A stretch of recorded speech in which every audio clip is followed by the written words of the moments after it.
Good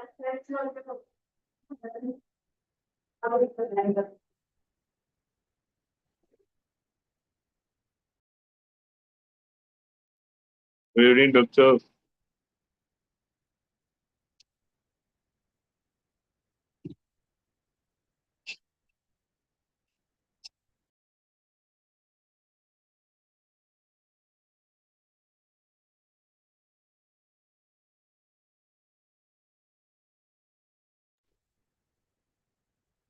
good evening Manish.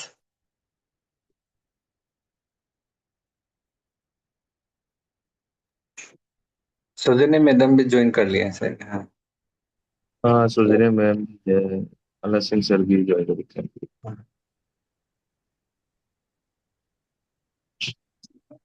तो start कर ले। आई थिंक वो सब साथ में ज्वाइन कर लेगा शायद। हाँ, सौजन्य मैडम आप रेडी हो? Yes, Roman, I'm ready. I think we can start.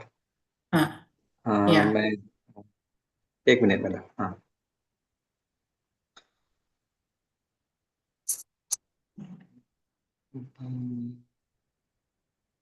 चलो तब तो स्टार्ट कर लेते हैं। चलो good evening everyone. Very warm welcome to all the participant on the day 12 ऑफ दिस 21 days training program. And our today's program will be centered around the theme of storage management and post-harvest reduction. As we all know that effective post-harvest management is very important to minimize storage loss.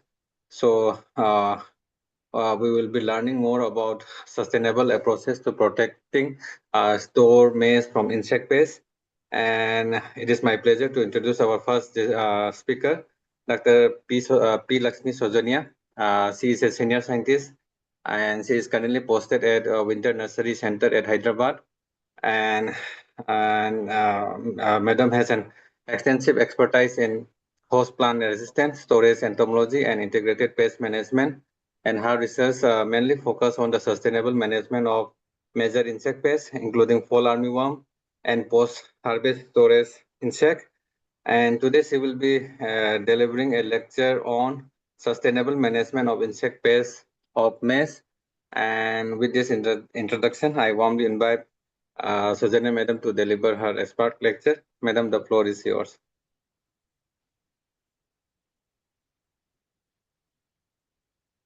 Shall I share my screen, Roman? Yes, ma'am. Okay.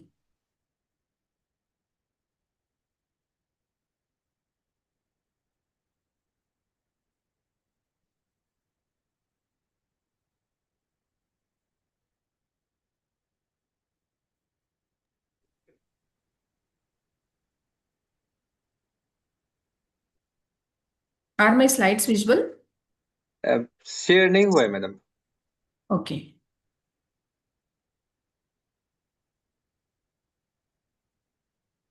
Actually, it is not enabling share screen. Share Okay, is okay. not enabling. Madam मैं कर देता हूँ।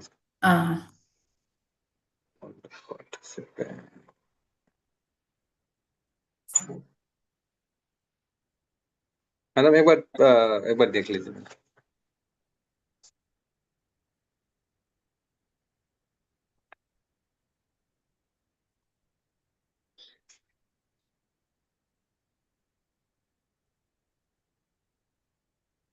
Now? Madam आपका screen तो share हो गया मगर वो स्लाइड वाला आपने सेलेक्ट नहीं Okay, किया। okay. हाँ। Okay. Now is it fine, Roman? हाँ मैडम वो स्लाइड वाला Okay. शेयर नहीं किया मैडम, आपने अपना स्क्रीन शेयर किया बस वो ये वाला जूम वाला। Okay.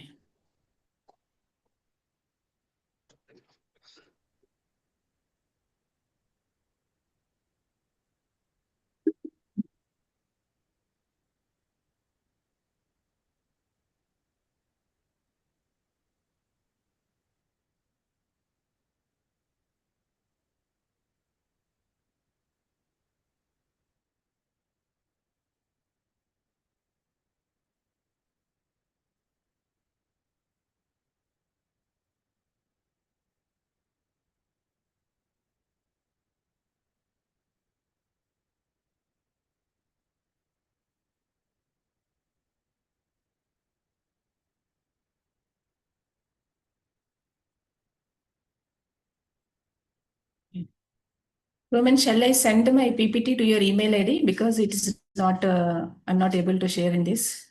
There is some problem in my system. Yes, ma'am. Yes. Okay. Yes.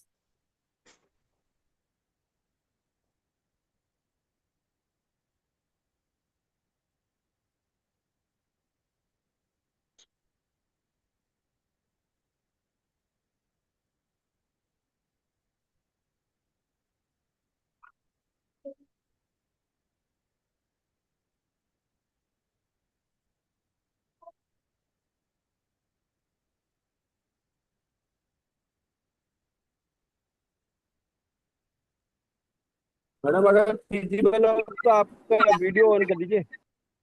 हाँ हाँ yes please switch on your video. वो एक्चुअली सिस्टम पे प्रॉब्लम है, वीडियो भी नहीं आ रहे, एक्चुअली सिस्टम में थोड़ा प्रॉब्लम है।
मैडम आपने भेज दिया? हाँ हाँ just I have send it. Okay.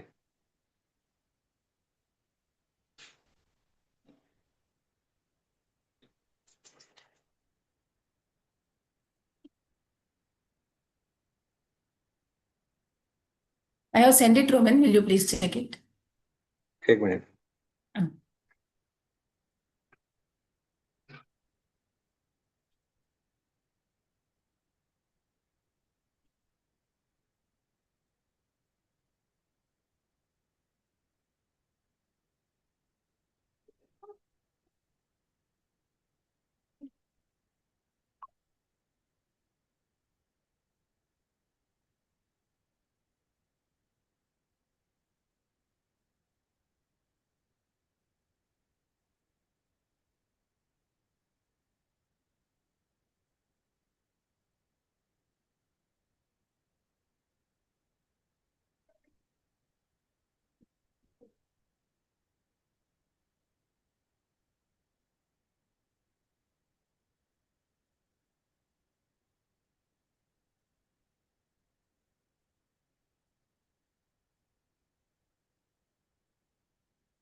Madam is my slide visible madam?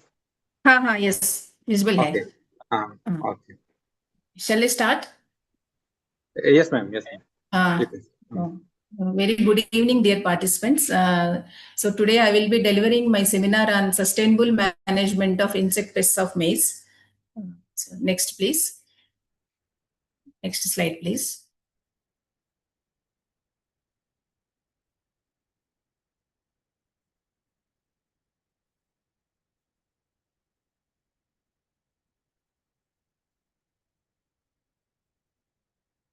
So here in detail, I will tell you what are all the insect pests of maize. Majorly, since the invasion of fly in our country, so fall armyworm has now become the major insect pest in our country. But earlier to that, stem borers were the major pest which infest maize, like spotted stem borer, pink stem borer.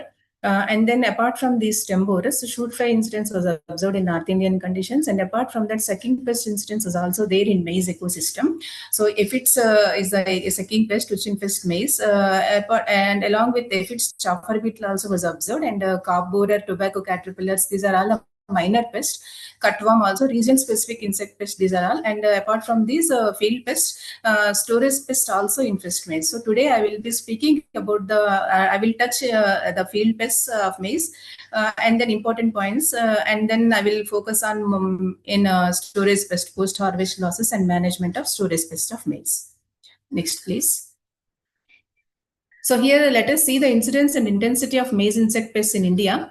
Spotted stem borer, pink stem borer, fall armyworm, and shoot fly. These were the major insect pests.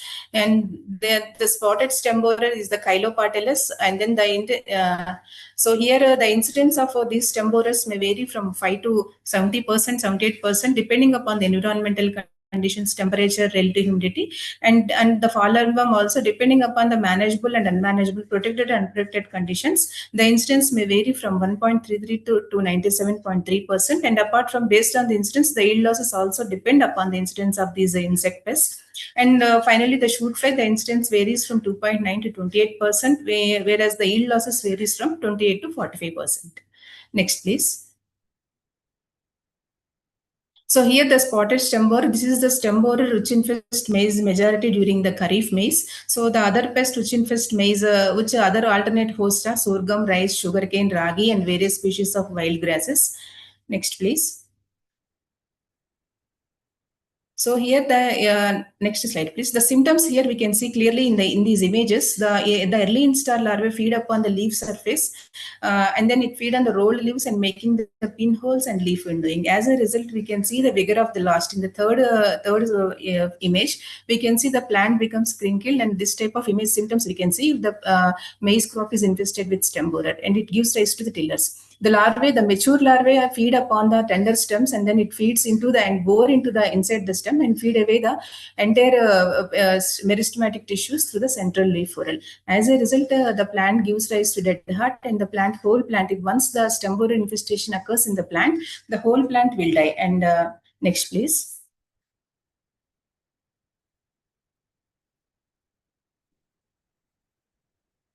So the pink stem borer, this is the second pest.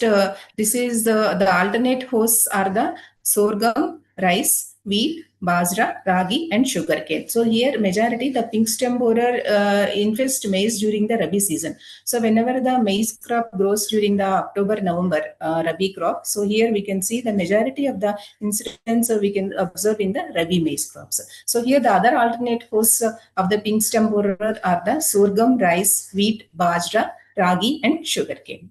Next slide, please. So here the symptoms are very much similar to the spotted stem borer what we told earlier in my previous slides, Chylopatellus. And hatching here, the pink stem borer larvae feed in the concealment inside the leaf sheath in groups and feed on the epidermal layer of the leaf sheath. And then the mature larvae bore into the central leaf shoot, and then resulting up into the drying of the growing point and formation of dead heart similar to the stem borer in young plants. But here we can see the incidence of pink stem borer. It occurs from the base of the stem. In the first image here, you can see clearly exit holes and entry holes.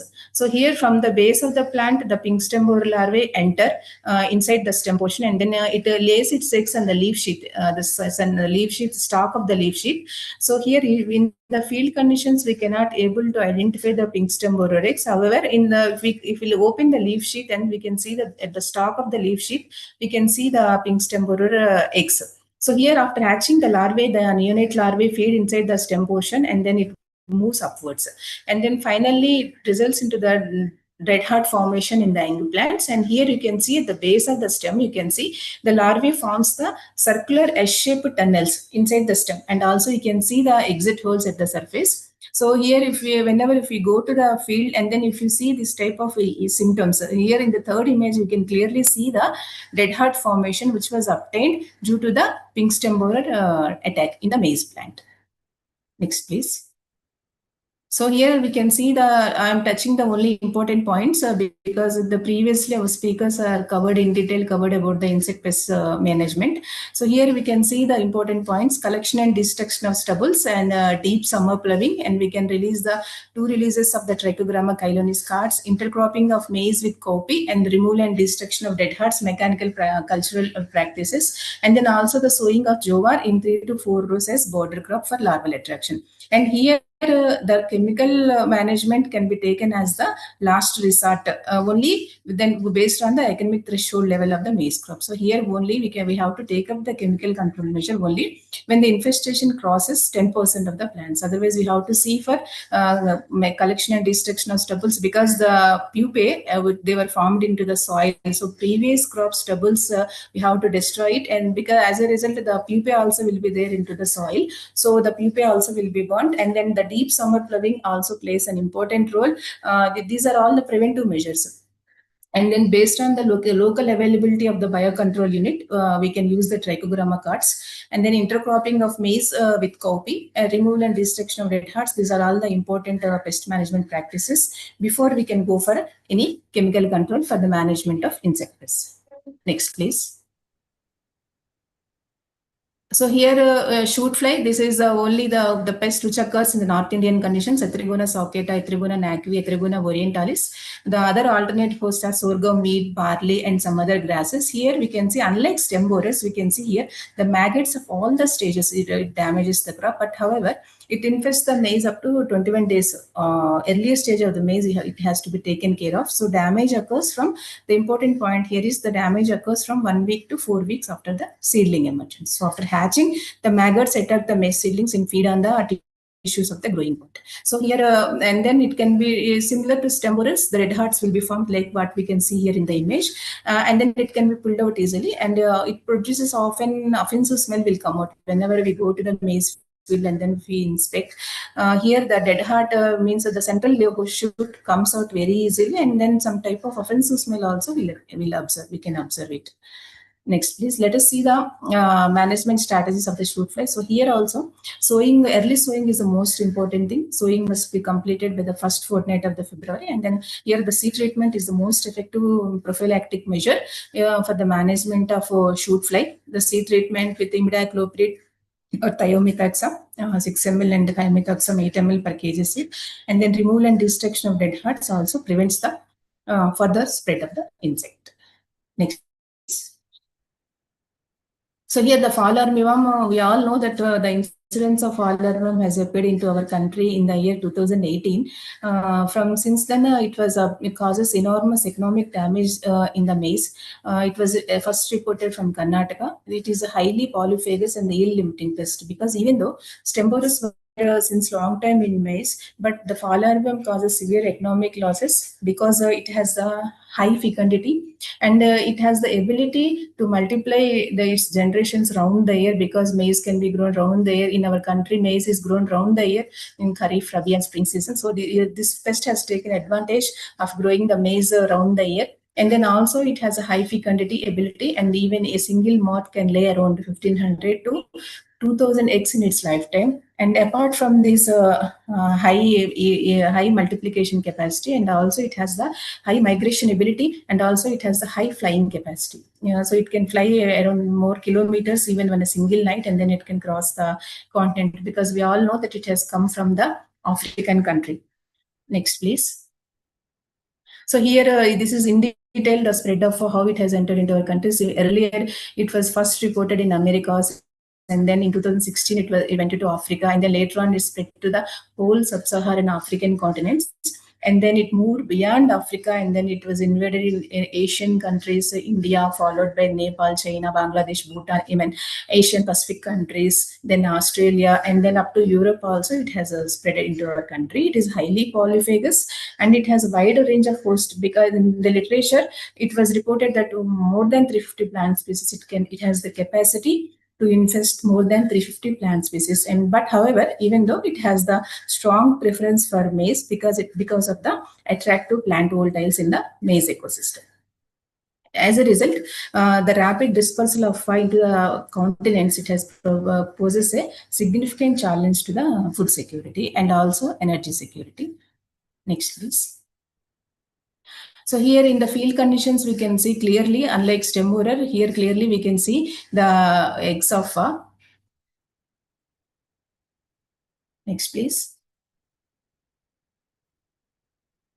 So here in detail, if we can see in the microscope, the egg mass. So here in the first image in the field conditions, so the freshly laid eggs appears like this. So the female moth is very clever to protect its offsprings and progeny. So it after laying eggs, the eggs were protected by the scales. Then if we can remove the scales like this, the egg mass will appear like this. And if you want to dissect the single egg, if you want to separate it and see here, the single egg will appear like this. This is in the microscope, and immediately after hatching from the egg, so these are the neonates of which we can see clearly in the fourth image. So these are very small with a tiny black head in color, and then they multiply it rapidly. Here we can see. So here I would like to see specifically the differentiation of because there is every chance that after seeing the larvae we may misunderstood or we may misdiagnosis whether it is a fall armyworm or a tobacco caterpillar or Midimna separator. And here fall armyworm and armyworm here in the first and third image we can sometimes we may mistake it. But here identification is most important thing, because identification, based on identification itself, we have to go for the management strategies. Here clearly we can see that we can differentiate the FA from the other Midimna separator. Here the Midimna separator, it doesn't have the 4 dark spots in the 8th and 9th abdominal segment, and here and the head is orange in color, Midimna separator. Here we can see in the FA. Next, please. In the coming slide, I will show you the clear distinguishing feature, how we can morphologically identify the fall armyworm. Next, please.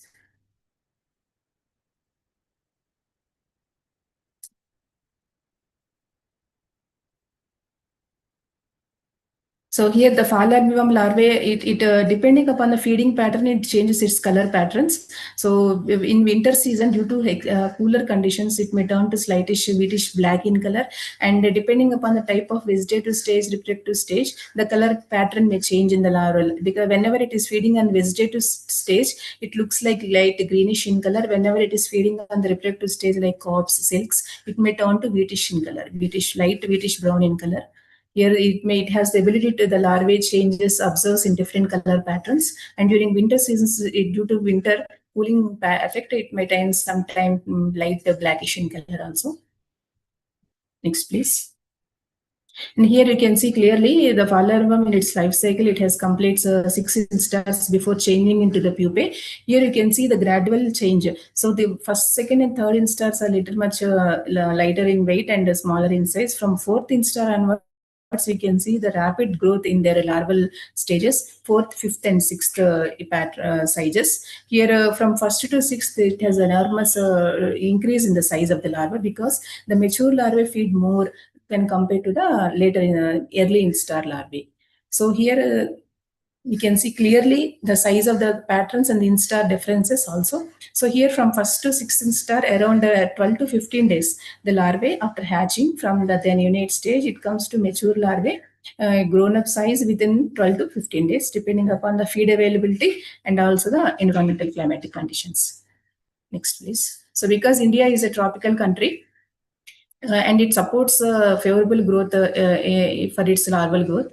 The temperature and everything, relative humidity, it supports the larva to grow its maximum size in tropical Indian conditions. Next, please. So here clearly we can say clearly the difference of we can identify morphologically the fall armyworm here. Mainly in 8th and 9th abdominal segments in this image, we can see the 4 larger dorsal spots in a near square arrangement, and in the head portion we can say inverted Y-shaped suture, and on the dorsal surface of the larva you can see clearly the pale dorsal line, darker lateral band, lighter lateral band, and these are this is the molted skin head capsule, whatever you are showing in the image. So this is the newly molted 6th instar larva, final mature larvae, 6th instar larvae. So it sheds off its skin like a snake, and then along with the head capsule also, epicranial suture. So just for information, I have kept this molted head capsule also here for our identification and for our information here. Next, please. So you can see clearly the sexual dimorphism. We can clearly identify the male and female adults in the fall armyworm. Here you can see for hind wings are very similar, both male and adults, but when you see the forewing, you can see in the male adult, you can see the fawn colored spot and then distinct white patch. Whereas in case of females, here you can say the uniform grayish brown. You didn't see any color patterns or any spots or patches in female adults. But wherever in case of male adults, you can see the fawn colored spot and distinct white patch.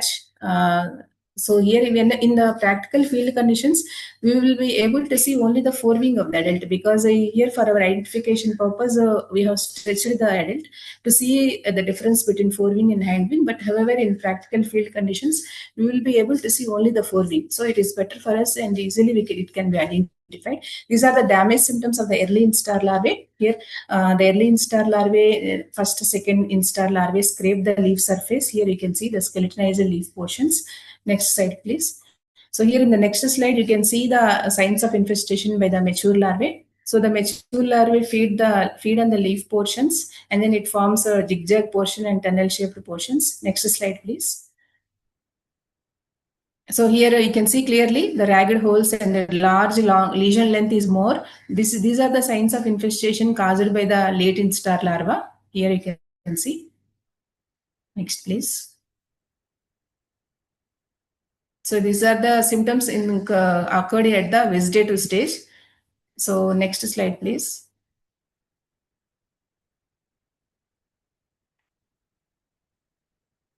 So these are the young larvae. You feed on the open leaves by scraping and skeletonizing the upper. Already I have told you the upper epidermis, and it leaves the silvery transparent membrane. And later on, it enters into the whorl and then start feeding between the leaves. So as a result, you can see clearly. So these are the symptoms of the mature larvae.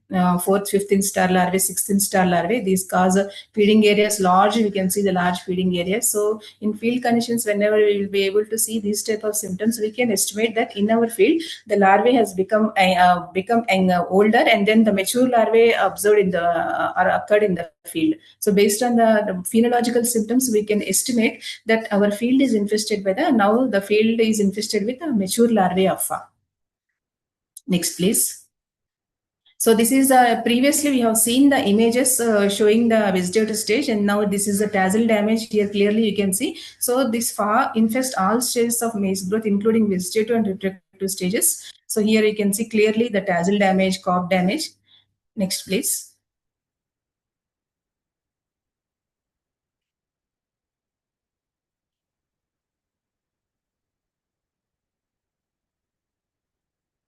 Next slide, please. So here monitoring and surveillance, how to observe the crop, how to analyze the field situation, how to make proper decision. So these things we have to take up based on the action thresholds and economic thresholds, and also based on the symptoms of damage. So here we can categorize the symptoms of damage in the 1 to 9 rating, and 1 we can give it as no damage on the maize crop, and 9 if we can see the proper destruction of the plant without any tassel or anything, we can say clearly. And here we can, the first thing is we have to monitor the crop through the pheromone traps. This is the first and foremost part. Next, please. So at the time of sowing, we have to install the pheromone traps at the rate of 4 per acre. So this is the pheromone trap. So lure we have to keep it, and then from 30 to 45 days, once in 30 to 45 days, we have to change the lure. And if we can get the trap catch one every successive day, we have to start the management strategy. So based on the pheromone traps and based on the scouting of the maize field, we can start the management strategies. Next, Excuse me, please. this slide movement is So not. integrated pest management practices for fall arboretum. So these are the pre-planting practices we have to follow: deep summer ploughing and addition of neem cake. And also the most important thing is that we have to maintain the field bunds clean, because the pha can multiply, and it can multiply in any crop. So that it is most important to maintain the field bunds very clean, and we have to go for planting the flowering plants such as marigold, sesame, niger, sunflower, coriander, fennel, for the increase in the abundance of the natural enemies. These are the important practices. Next, please. So flowering plants, you can see here, the flowering plants like marigold, these type of sesame flowering. So because these flowering plants provide food to the natural enemies, as a result, abundant nectar will be there, so that the natural enemy population will be abundantly multiply, so that we can observe the natural control of the insect pests. So this is the most important thing. Next, please.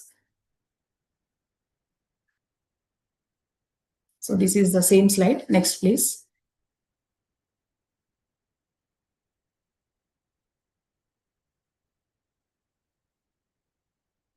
Flowering plants. Then the next another important strategy, intercropping with non-host crops. Here in the first image, you can see the maize intercropped with cowpea, groundnut, and black gram. So these are the most important strategy, intercropping. So as a result of this intercropping, we have observed the abundant natural enemy population, and also the pest infestation reduced, and then the yield also increased without any chemical control. We observed the abundant natural enemy population in this intercropping system. Next, please.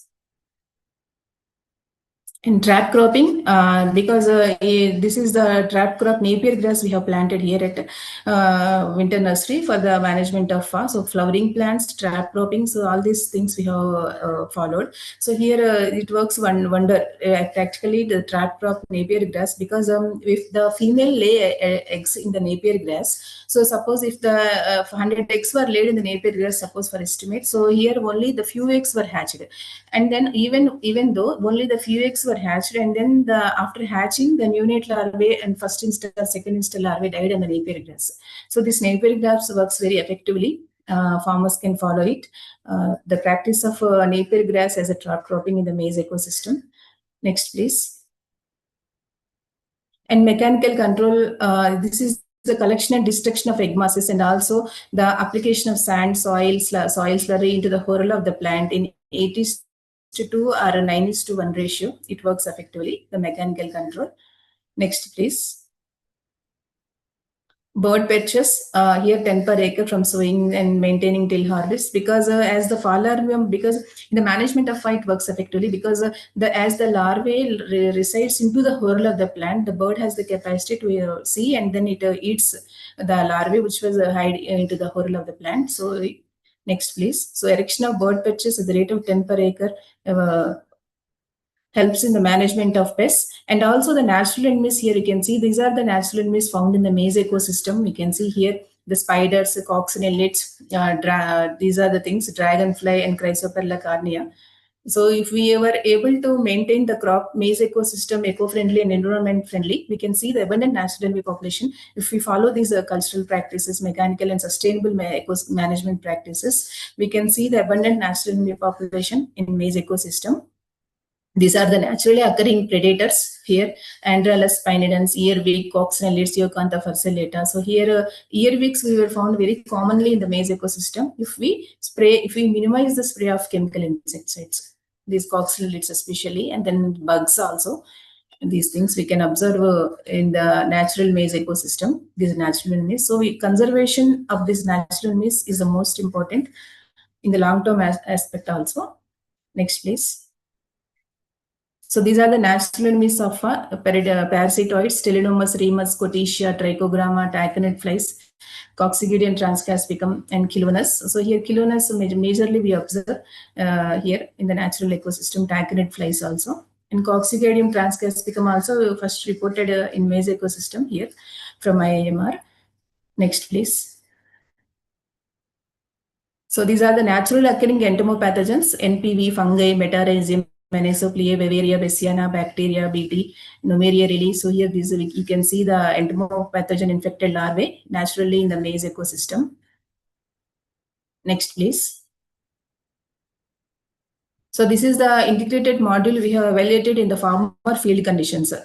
So here in farmer field conditions in 2 different locations, installation of pheromone traps at the rate of 10 per hectare and T-shaped bird perches at 25 per hectare, and azadirachtin spray, and then followed by Metarhizium 2.5 kg per hectare, followed by an additional need-based spray. So need-based spray here we have given only when the person plant infestation is more than 10%. This approach significantly reduces the person plant infestation and leaf damage rating, and also minimal impact on the natural enemies. So this is the integrated model of 10 for farm management in maize ecosystem. Next, please. So cob borer, this is a minor pest, just I would like to touch it on, Helicover parmigera. Next, please.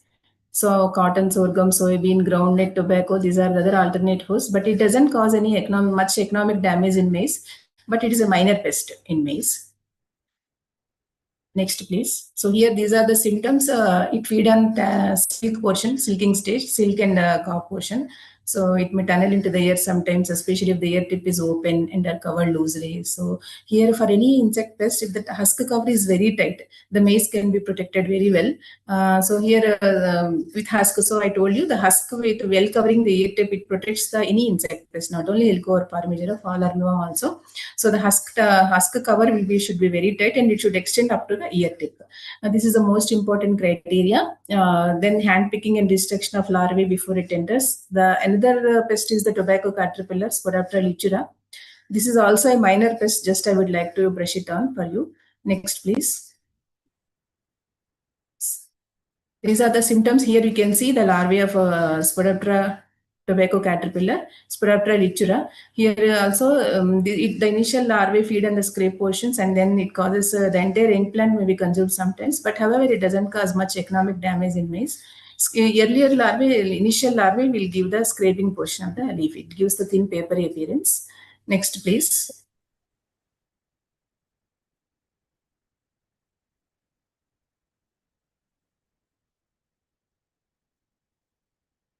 Next slide, please. So here you can see hand picking and destruction, pheromone trap installation, biocontrol release, parasitoid Telenomus remus, NPV solution, biological solutions.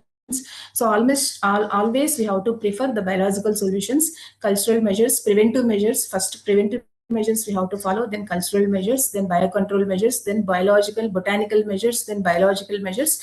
Then after following all these measures, even then if we observe the infestation more than 10%, then we have to go for chemical spray to control any pest which causes economic damage. Then another pest is the chafer beetle, Chiloloba acuta, Oxytonia versicolor. This is also a minor pest which infests maize sometimes during only the flowering stage of the maize. Next, please. This also won't cause much economic damage. Here you can see sometimes this pest is serious only sometimes at the time of flowering. The adult beetle population is more, it may feed on the pollen and results in the poor seed set, but it causes the very rare appearance. It doesn't cause much economic damage. This is a sucking pest. This is distributed throughout India.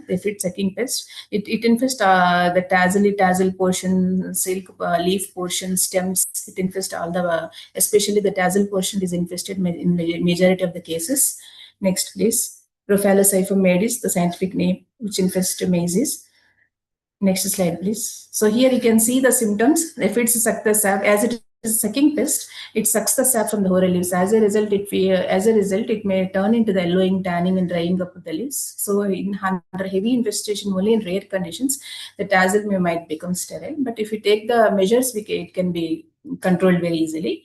Next, please. So here, mechanical destruction. So if the shoot is very much infested, then we have to remove it, because to prevent the infestation to other plants. And here I can tell you the important point in the conservation of management of aphid is the conservation of natural enemies like oxyrhynchids, chrysophids, and syrphids that are found to feed on the aphids, because these natural enemies reduce the numbers very much considerably and without even a single spray of the chemicals. So if we can plant the flowering plants, automatically the abundance and conservation of natural enemies will improve and it manage the pest automatically in a natural, sustainable way. Let us see the storage pest and post-harvest losses of maize. There is a proverb that a grain saved is a grain produced. So with this, I can continue the remaining slides. Next, please. So here, what is the extent of post-harvest losses? What are the causes of post-harvest losses? How to manage post-harvest losses? So next, please. So here you can see the major contributors to the economic value of losses. Majority in cereals, we can see the post-harvest losses varies from 3.89 to 5.92%, whereas in case of pulses, 5.65 to 6.74%.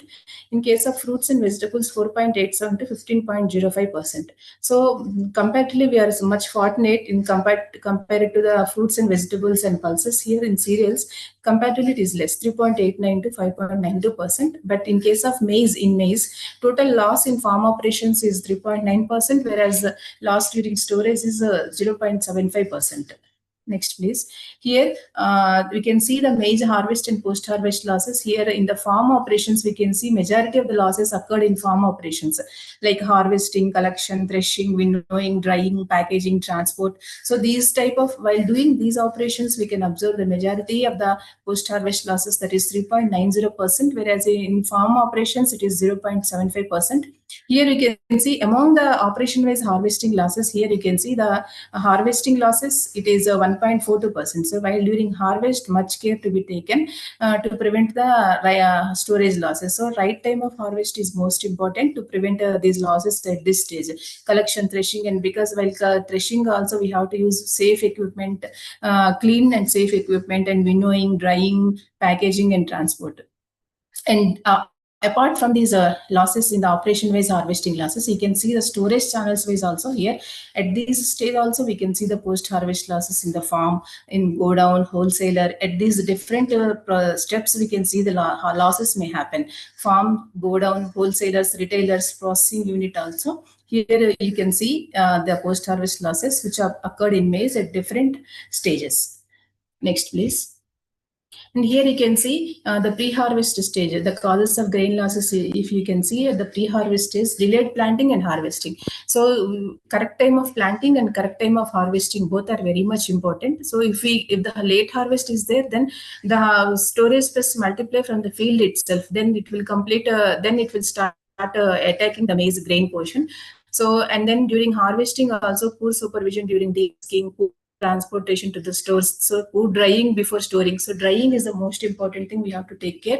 So the grains should be dried clear up to 12 to 13% moisture content in proper dryers, if dryers are available, or otherwise we can store the grain after harvest in the shelling, in the sun drying. Proper sun drying is most important.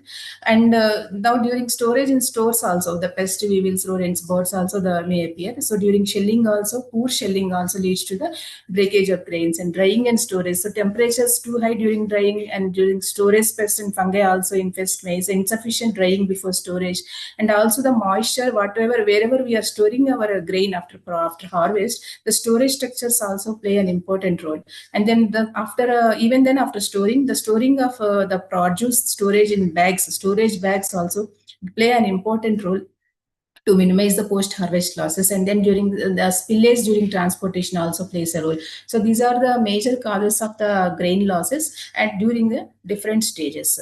Next, please.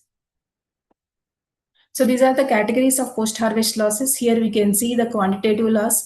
Quantitative loss, it involves the reduction in physical weight and can be readily quantified and valued, because the farmer will get the portion, the price of maize only when it is based on the quantity in quintal. So the quantitative loss results in reduction in physical weight due to these storage losses, and also the qualitative loss. And farmers also don't get much price if the grain is contaminated by the molds, and which includes in nutritional loss, and also the edibility loss, and also the consumer acceptability also will be reduced because of these qualitative losses. And also the economic loss, farmers will get less price. The reduction in the monetary value will be reduced of the product due to reduction in quality and the quantity of food. So these three losses will occur if proper care doesn't take care after harvesting of the maize produce.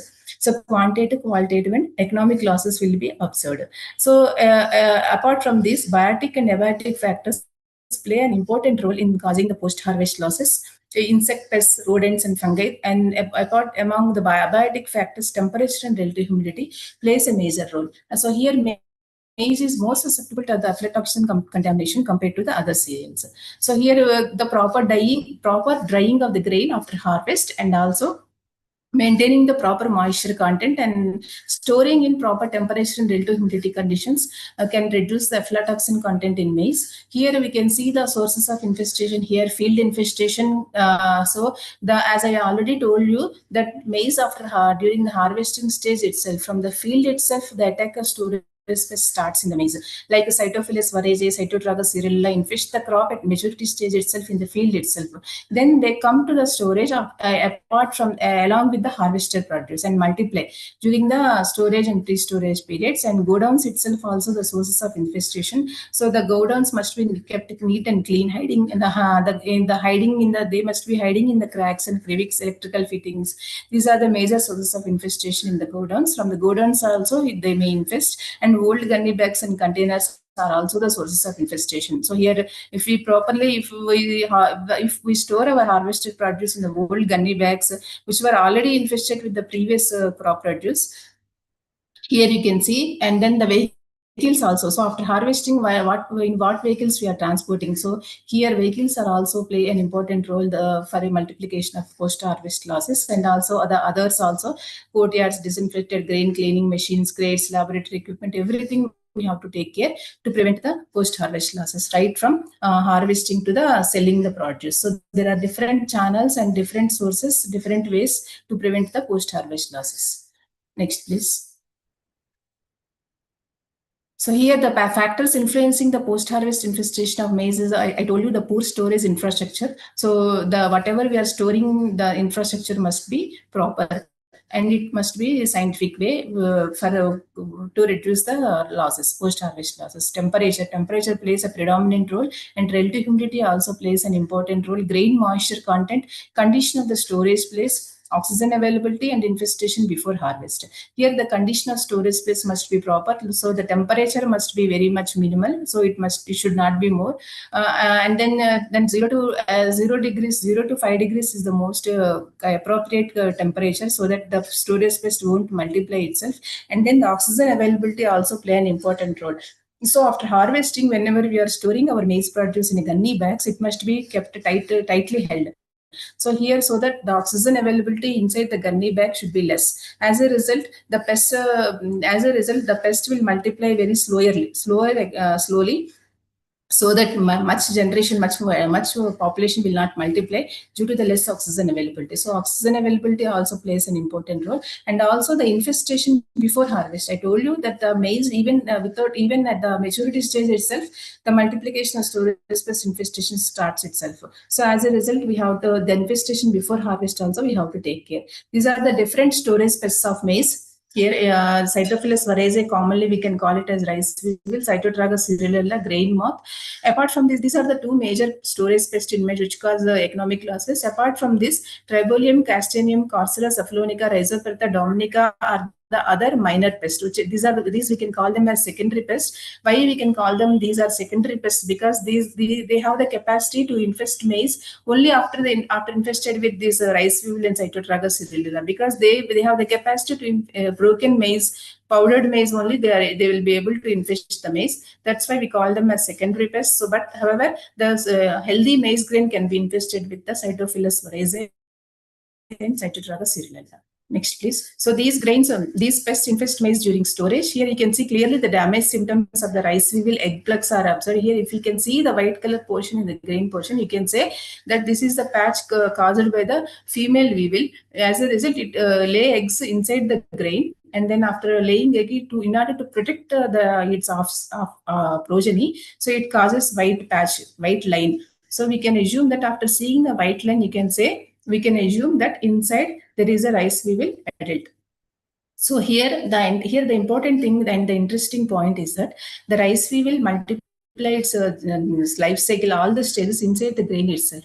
So once the egg enter into the portion inside the seed, grub will form, and the grub will eat the portion, maggot we can call it as. Then it forms the pupa. Then after pupa, the adult will also form inside the grain. After formation of adult, the adult will come out. Here you can see by making a small hole, adult will come out from the grain itself. So we can't estimate the loss by seeing phenotypical or externally. Only if we can the adult after coming out, we can see clearly here the holes. So this is the damage symptom caused by the rice weevil, and Cytotragus cerulea also same way, but it is a lepidopteran moth. Here you can see how to prevent the post-harvest losses. Next, please. So here I told you earlier that right from the transporting solutions, right from the storage itself, and right from the after harvesting, we have to take care of in which vehicle, in which thing, and how we are transporting our harvested produce. So here it should contain the liners. It should, after keeping the bags, we have to parcel these bags with the container liners, so that any previous infestation found in the container or in the transport vehicle, it may not spread to our newly harvested produce. So use of container liners play an important role, so that we can minimize the outside infestation to enter into our freshly harvested maize produce. Next, please. So here, these are the different storage methods. After harvesting, after keeping them in the gunny bags, we have to keep these in a piled position. So we should not keep directly on the floor. So in racks, we have to keep, or in the complete airtight storage also we can keep. Grain pro bags are there, different type of airtight containers we have to store our maize grain, like these. And another thing is that in a double layer bag also, if we can store our maize produce, it will help a lot. So two-layered bag also play an important role in minimizing these storage pest infestation. So here we can call them as the hermetic bags. Grain-proof bags are available in the market. Next, please. These are the storage methods. So here I can tell you the preventative measures now. So newer grains should not be mixed with the older ones. So if we have any previous store last year produce, so it should not be mixed with the older ones, because already if the infestation is there, it might spread from the older one to the newer grains. And then the seed stored gunny bag should be kept a few inches above the ground. So we should not keep directly on the floor, because there is an every chance of contamination from the external environment to the newer harvested produce. So in the racks, it's in the racks only, or in the godowns. In the racks, we have to keep them. We have to pile up in a scientific way. And then through what we have shown you in the field pests are monitored through the pheromone traps. Likewise, the storage pest also can be monitored through mechanical devices. Then staggered centering with short exposure, like 5 to 7 day exposure, depending on the moisture conditions, also helps a lot in reducing the insect infestation. Next, please.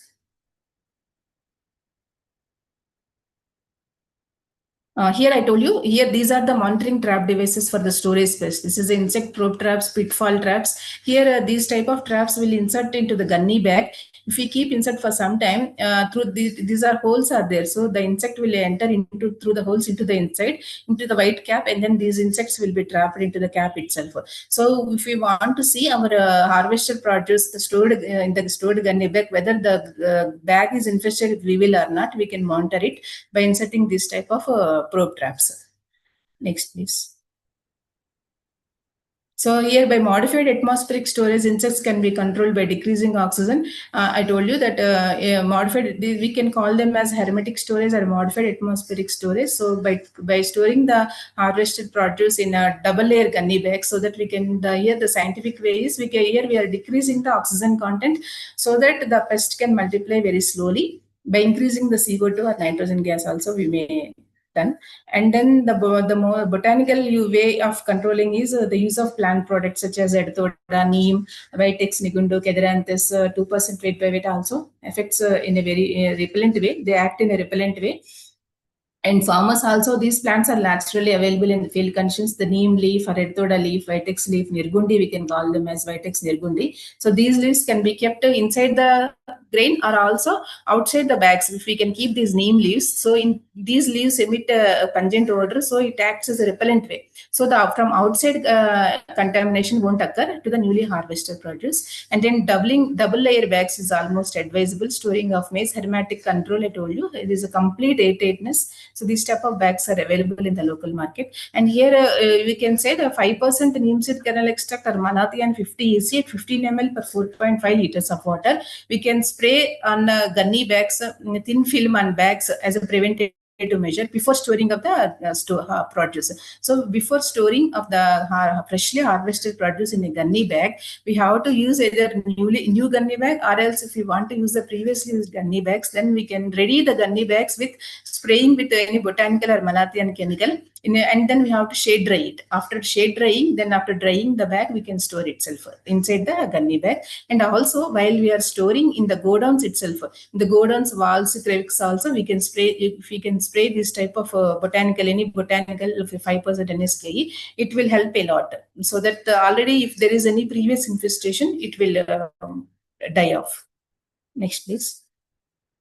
So here I told you that Enospora, these are the leaves: neem leaf, Ecorus, Vitex nirgundi, Erthoda, Erythraean indica. So any botanical plant leaf if we can use in the godown itself. So after harvest, after keeping them in storage bags, in gunny bags, we can spray. We can keep the neem leaves around the gunny bags, so that it acts in a repellent way. Repellent effect will occur. So from the outside environment, the other pest cannot enter into the newly harvested produce. So these are the common botanicals available. These are the locally available botanicals. You can use the neem leaves, strychnus, aloe vera, cissus, azeratum, catharanthus leaf. All these all these medicinal plant act in a repellent way for the storage pests.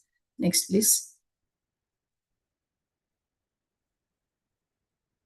Timely harvesting of maize has significantly reduced the grain weight losses when compared to the late harvest. So we have conducted an experiment with different types of harvesting. So we observed the timely harvesting of maize ears can significantly reduce the grain weight losses compared to the late harvest. And then the application of leaf, this is the most important finding. What we observed is that the application of leaf powder of Tinospora cardifolia at 2% weight by weight as water-based paste between the layers of double-layered storage bags is found effective against Cytophilus varega. It was for a period of 5 months. So in between the 2 layers of whatever the bags we are storing, polythene bag, whatever it is, if we can apply a Tinospora cardifolia or any neem leaf paste also, if we can apply, and then later on if we can store our gunny bag, it will act as a repellent effect.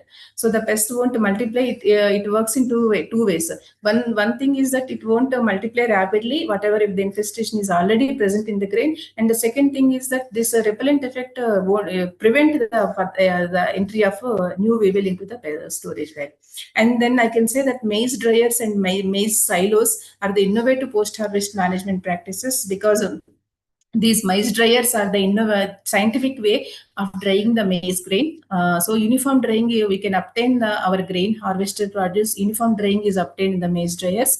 And maize silos also the scientific way, because inside the silos, temperature and relative humidity are maintained, so that the pest or any aflatoxin contamination also won't multiply rapidly. So depending on the availability of these dryers and silos, it is a very, very best practice to minimize the post-harvest losses. The use of maize dryers and maize silos, these are the innovative post-harvest management practices, I can say. And by the use of this scientific warehousing, we can reduce the losses to as low as 0.5 to 1% loss we can reduce in maize with the use of these innovative post-harvest management practices, apart from the preventive measures and biological botanical measures.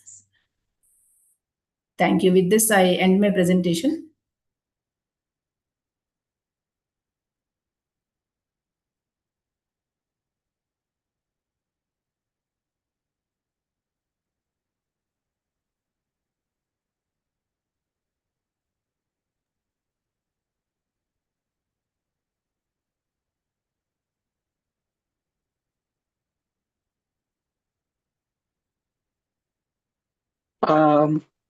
Thank you so much madam. अगर किसी का सवाल है तो madam के लिए, क्या जो स्टोरेज से रिलेटेड या ऐसे और जो पेस्ट रिलेटेड अगर किसी का सवाल है तो मैडम, एक वहाँ पे चैट बॉक्स में एक क्वेश्चन आया है मैडम कि how can farmer reduce pesticide resistance while managing insect pest sustainably?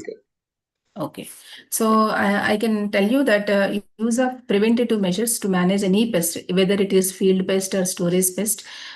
So if we use continuously the chemical insecticide, once even immediately after seeing the incidence of any insect pest like stem borers, any pest, if we spray the chemical insecticide, it will not be possible to reduce the insecticide resistance.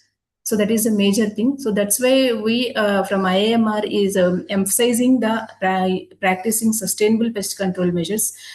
First, we have to follow the preventative measures, then followed by the based on the monitoring trap catches only, we have to follow the chemical, we have to follow any spray. So before the initiation of any spray, we have to take up the pheromone trap catches or scouting the maize field. So then if the infestation is more than 5%, more than 10%, then only we have to initiate the control measure. So apart from preventative measures, cultural measures. So as a result, we can reduce insecticide resistance only by if we can follow the sustainable approaches and preventative control measures. Then only we will be able to reduce the insecticide resistance. Because otherwise, if we can go for chemical spray immediately after seeing any pest incidents, then automatically the pests develop the resistance. And if we go, for example, I can say that if coragen or chlorantraniliprole now we are spraying 0.4 ml per liter of water. If the farmers use chlorantraniliprole continuously as a first initiative measure, then the pest won't die. We have to increase the dose. So there is every chance that the pest may develop the resistance, and it will be very difficult in long term also. Environmental pollution also will appear, and farmers will get a very huge problem in reducing this insect pest infestation. So for example, if we can increase the dose also, even then we don't control the pest. We will not be able to control the pest. As a result, the cost of cultivation will increase to the farmers. It will become burden to the farmers. So right from the initiation stage, following the sustainable approaches, whatever we have explained, the IAMR is emphasizing on pheromone traps, installation of pheromone traps, installation of bird patches, growing of intercropping for the management of insect pests. And then the important part is the conservation of natural enemies. So the conservation of natural enemies is the most important thing for the maize ecosystem. So how we can conserve the maize conservation of natural enemies is that the following of flowering plants, growing of flowering plants in the bunds, and intercropping pattern, following intercropping pattern in the maize ecosystem, especially with the legumes like cowpea, groundnut, these crops, black gram, this type of legumes, because we know that legumes increase the nitrogen fixation and improve the soil fertility. Our agronomic colleagues, I think, might have told very much about this intercropping system. So these patterns, if we can follow, we can reduce the development of insecticide resistance very drastically, and it is very much useful to the maize ecosystem for the sustainable maize productivity, improvement of maize production. We can take one more questions. अगर किसी का अगर सवाल है तो one more questions we can take. What about biopesticide, madam? Sir, biopesticides it works well, sir, but in market we have to go for the best brand. So because there is every chance of using the spurious biopesticides. Now there is no guarantee whether the biopesticide is pure or not. So we have to take up the best biopesticide, so which is a high quality.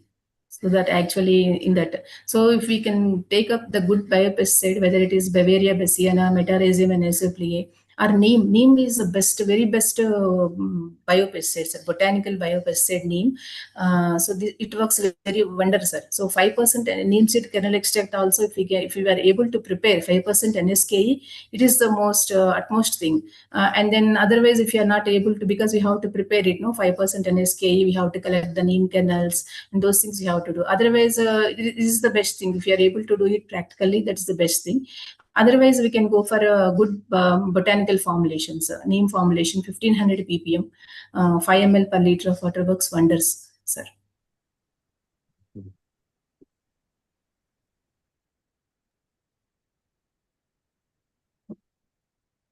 Okay, Dr. Roman, we can have next presentation. Actually, our time is already less. Yes.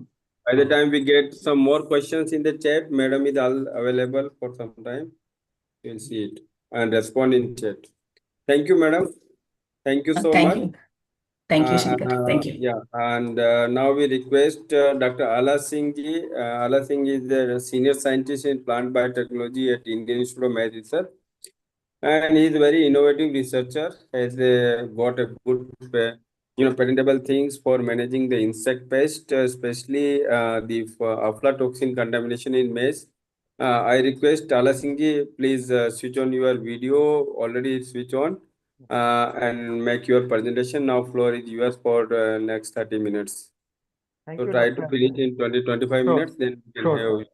Yes, sir. Okay. Thanks a lot, Dr. Asel, sir. And good evening, all the distinguished colleagues, guests, and participants. Madam has already given a very comprehensive view of the post-harvest scenario.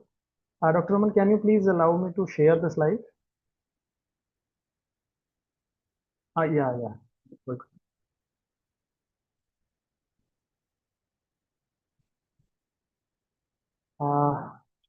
Make in slides so more.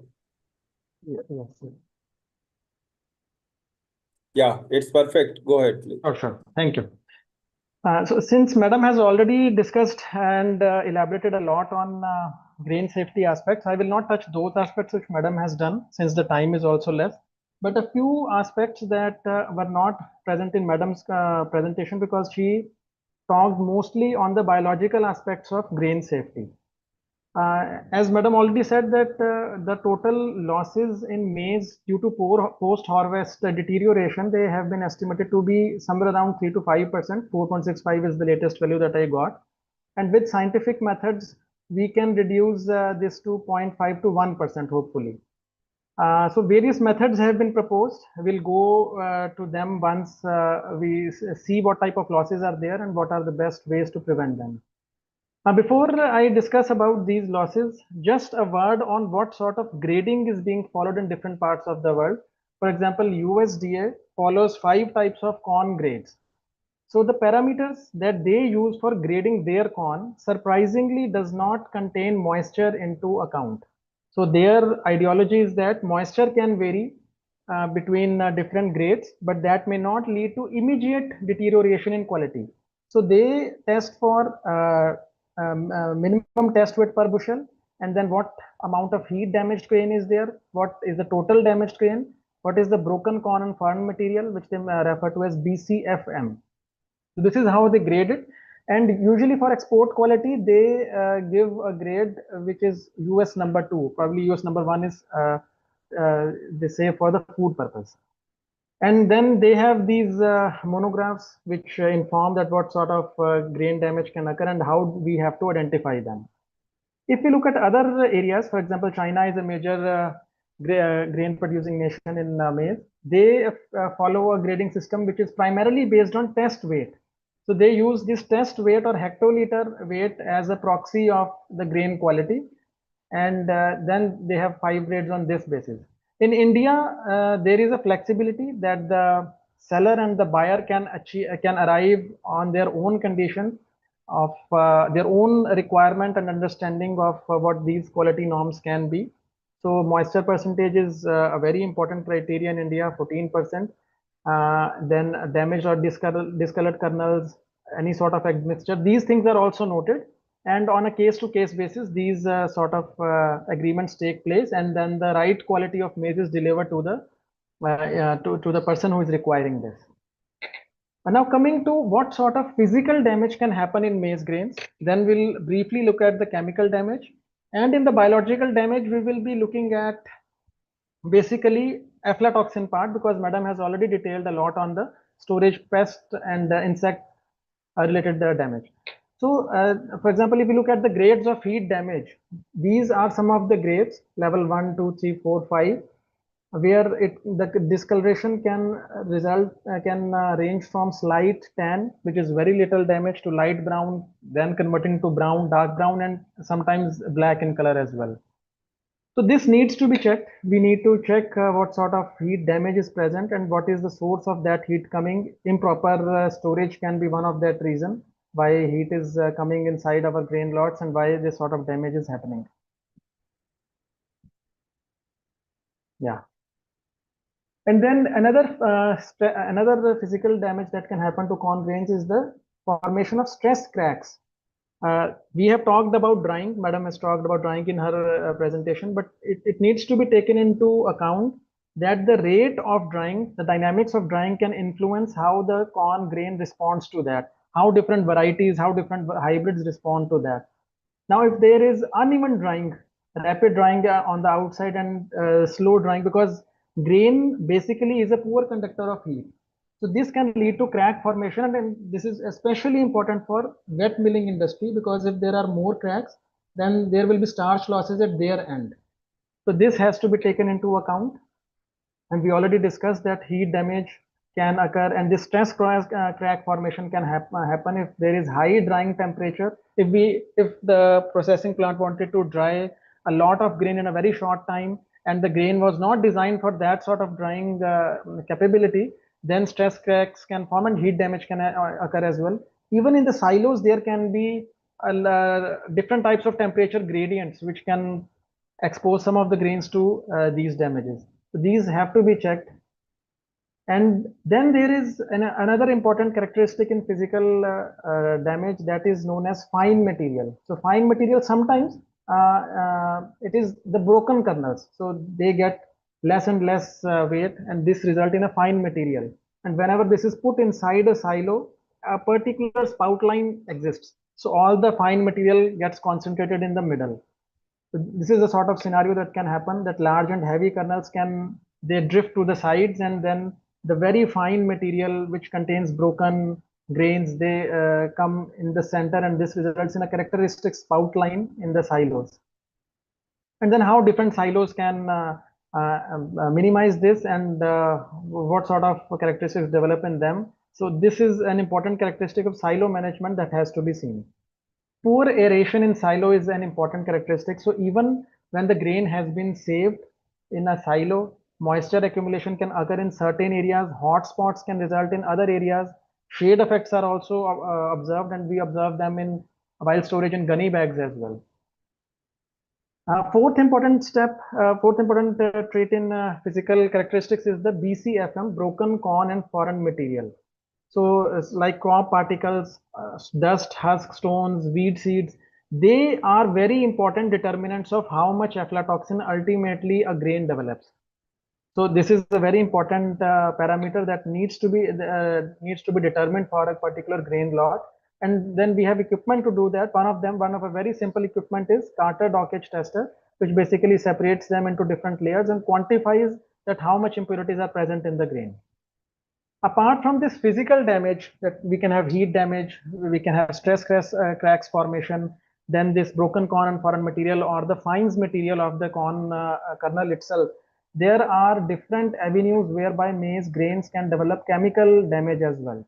So lipids can get oxidized. There can be certain characteristic Maillard reactions where sugars react with amino acids under high temperature to form dark colored colorations.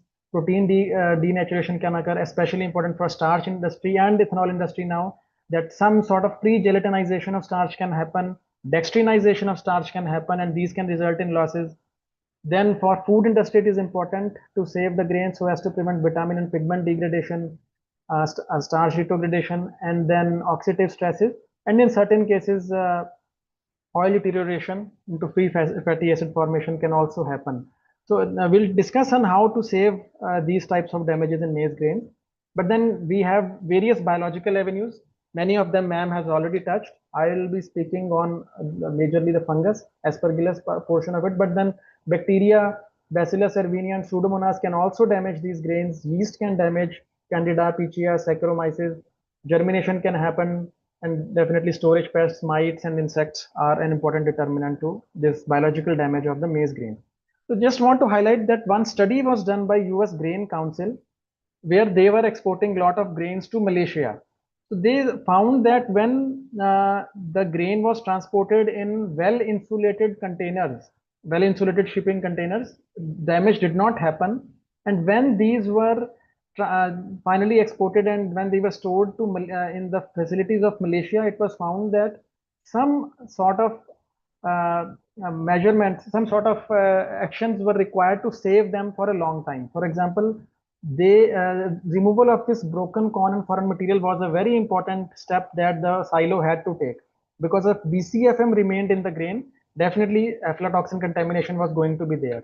and they maintained low moisture by chilling the grain according to Malaysian condition.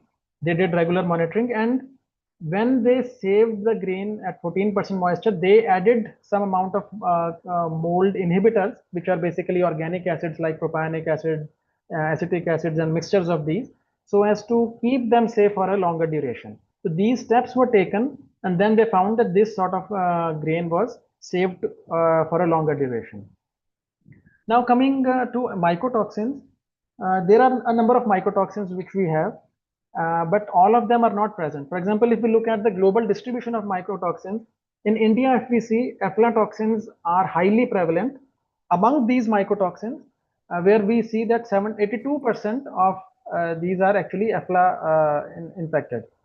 When we compare with China, the aflatoxin amount is relatively lesser, but then there is another sort of mycotoxin, DON, which is deoxynivalenol, which is very prevalent there. So different parts of the world can have different aflatoxins, and we have to check what sort of aflatoxins are coming in our area. So far as India is concerned, the regulation is there for aflatoxin B1. There are different monitoring and regulatory authorities which test for these aflatoxins. And then we also have the safe limits. Now in maize, the safe limit for aflatoxin B1 is 15 ppb. Very important because most of the maize is still going to, most of the grain is going to cattle feeding industry, and there it gets shed in the form of aflatoxin M1. And in milk, the limit of aflatoxin M1, which is going to be there for human consumption, is just 0.5 ppb. So this is why the aflatoxin issue is very important, especially for cattle nutrition. If we look at the global outbreaks of aflatoxicosis, we see these are the regions, and India has been one of the regions where previously incidents of aflatoxicosis have been reported. Similarly in China, Africa, and parts of US and Southern America. And the most important thing that has worried the different regulators is that this aflatoxin has contaminated even the infant food items. So even in the infant milk products, aflatoxin M1 has been detected. So that is why there is a renewed interest in reducing this aflatoxin load, not only in maize, but in other crops as well, especially groundnut. But this comes in various other crops also. So we'll leave this, but then there is one health concern that aflatoxin affects crop, it affects the feed, it affects the animals that consume it, and then definitely the whole chain goes back to the human when they consume these products. Now, this is just an example to show the severity of aflatoxins that in as per National Institute of Food and Drug regulation in South Korea, aflatoxins have been categorized as unavoidable chemicals, which means that we do not add them intentionally, but we cannot avoid them. They ultimately come in the systems themselves. They are carcinogenic, and then there is a quite heavy level of risk characteristic that is associated with these aflatoxins.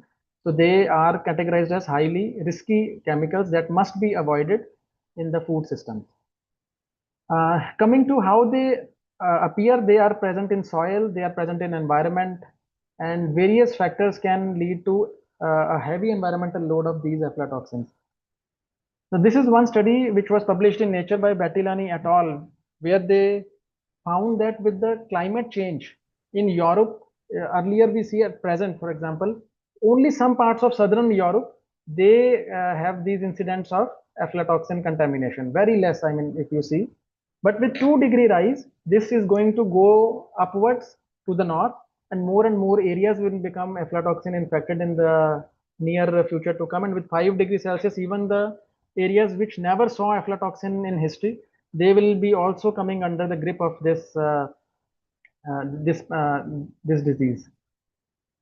And when we look at the plant defense responses, especially in maize, we do have certain information that plants which express MAP kinase pathways, which have those transcription factors, Werke and ethylene responsive proteins, and pathogenesis and antioxidant pathways, they are resistant to some extent for these aflatoxins. But the major management strategy, as Dr. Saujanya also told, it lies in preventing their incident in the first place. So Now I'll very briefly touch upon some of the things that we can do to prevent these mycotoxins. One of the strategy that is being used in parts of Africa is known as competitive exclusion. So which means that there are toxin producing aflatoxins which grow over the grain. But if we colonize these grains with beneficial microorganisms, that too particularly aspergillus species only, but which do not produce the toxin. They are known as atoxigenic strains. So then they will cover the whole grain and they will not allow the toxin producing strains to take over this grain. So this is one of the strategies which is being used in some parts of Africa. And these are the characteristics that atoxigenic aflatoxin strain must have characteristics of rapid growth and colonization. It should have high spore production. It should be stress tolerant. It should be able to extract nutrients effectively for its own growth. These are some of the things that we need to check with these atoxigenic strains. And particularly if we talk, there are certain products, Aflasafe is one of them, but then there are other products as well. And these are the countries of Africa where they are currently being used. In some of the countries, they are under testing, and in some of the countries, they are under development. So that is one avenue that we can check sometime in India as well.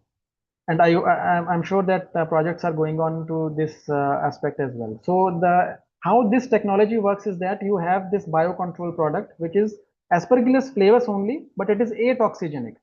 So this is grown on sorghum grains first, and these sorghum grains are used as carriers to spread it, and they are just put in the soil. And this leads to their population development over the whole ecosystem, that micro ecosystem, and then they prevent the growth of that toxigenic aspergillus. So this is one of the avenues. Second avenue is that if we incorporate more and more of organic nutrition in our fields, Dr. SL can highlight more on this point, that if we incorporate more organic nutrients in our fields, that will make that field naturally resistant, because when we have diverse microflora, when we have beneficial microorganisms, these prevent the formation of toxigenic aflatoxin, toxigenic aspergillus inoculum. So healthy plant will be able to bear that stress much better than a stressed plant. So this is another avenue that can be done, and then it is an on-farm technology. Third technology we can use is to add gypsum in the soils which can benefit from it. The gypsum supplies calcium and sulfur. It increases water infiltration. So it also makes field stress resilient. So this also again leads to more beneficial microorganisms, which means that there will be less toxigenic aflatoxin or the species that produce it in the field.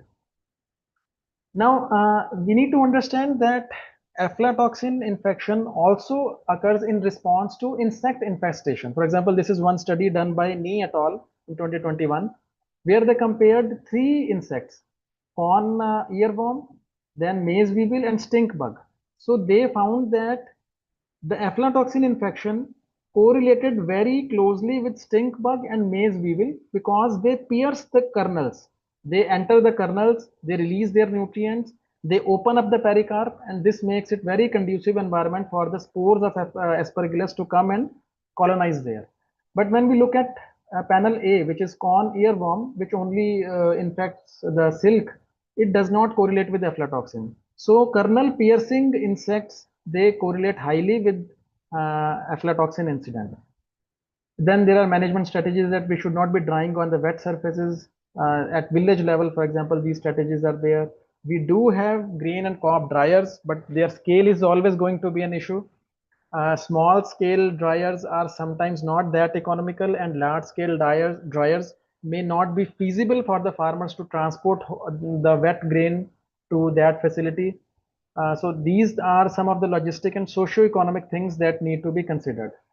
Apart from this, we do have certain inflatable solar bubble dryers. GrainPro has perfected these dryers where using solar energy, the grains are dried. But what we will be doing when we have grain in bulk and we have very less window to actually save it, that needs to be checked, and vis-a-vis the cost of these solar bubble dryers. So in IMR, we have also tried to work on some of these things, and we have come up with a formulation which we have applied on 25% moisture grain, and we stored these for 6 months, and we found that they are providing effective protection. But we are comparing it with other solutions available and to see what is the safety profile of this treatment. Now, because much of the grain is still going to cattle nutrition or to feed basically in India, so what if aflatoxins are already there? So feed industry has come up with a solution. It's an old solution. They are perfecting it every day. That the use of toxin binders. So what are these mycotoxin binders? These are bentonite clays, silicate clays. They can be hydrated sodium, calcium, aluminosilicates, yeast cell walls that contain a particular amount of proteins known as glucomanons. They can also bind aflatoxins. Activated charcoal is sometimes added into these formulations. Zeolites, which are microporous minerals that can trap aflatoxins, they are added. And so they are added to the feed of the cattle. So they bind the aflatoxin and they do not release it inside the cattle system, so that there is no aflatoxin B1 in the cattle blood, and there is less and less and essentially no aflatoxin M1 in the cattle milk, because that is a very important economic parameter. So, but the milk is protected by this, but because these remain in the feces, they do contribute to environmental pollution as well, and then this has to be managed. So definitely we need to reduce the aflatoxins at the source rather than treating them at the sink. And there are many approaches. There are many AI startups that have come up world over. These are some of the startups, for example, which are looking at different parts of the value chain, and they are providing solutions in the form of sensors, in the form of grain quality analysis, mycotoxin detection, and they are basically digitalizing the traceability of the produce, so that better decisions can be made at the level of selling, and good quality material can be provided to the buyers of this maize. So I think I will end my presentation here, and since it's already 6:30, going to be 6:30, and if there are any questions, I'll be happy to take it.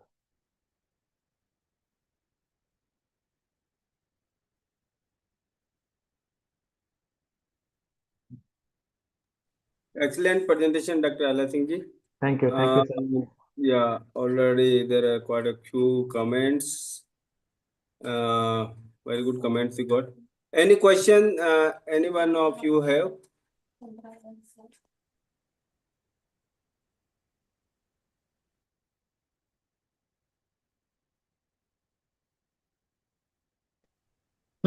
Good evening sir, Rishikesh from Assam. Doctor साहब, मैं थोड़ा जानना चाह रहा था, gypsum का जो आपने एक टेक्नोलॉजी बोला था, उसमें क्या उसका कोई यूज का मतलब कोई है, मतलब क्वांटिटी कितना, क्या इसका कोई जानकारी? Yes, sir. Yes, sir. Sir, Dr. Aisal is the best person to inform the specifics of this question. But मैं भी सर से डिस्कस करके आपको हम इन्फॉर्म कर देंगे। Majorly gypsum add sulphur and calcium, water infiltration, water penetration को improve करता है। सो ओवरऑल ये स्ट्रेस रिजिलियंट बनाता है हमारे फील्ड को, एंड जब स्ट्रेस रिजिलियंट है तो उसमें माइक्रोफ्लोरा भी अच्छा है। तो the whole issue is that कि आपका जो टॉक्सिजेनिक एस्परगिलस है, उसको इनोकुलम बनने के लिए जितना स्पेस कम मिलेगा, उसकी स्पेस जितना beneficial micro organisms, beneficial microbiome जितना ज़्यादा स्पेस को कवर करेगा, उतना बेटर है हमारे लिए कि इनिशियल लोड कम हो जाएगा एंड देन फाइनल इंसिडेंस भी उससे रिड्यूस होगा। बट यस, डेफिनेटली ये हम स्पेसिफिक्स आपको जो है exactly, because they will be field to field variations in how much gypsum we have to apply, वो आपको इन्फॉर्म कर देंगे। नहीं, we may apply 1 to 2 tons gypsum per acre. Okay, based on the, if your soil is more, saline, we can apply more, or elsewise you can apply less. So 1 to 2 tons per acre gypsum needs to be applied. Okay. Any other question?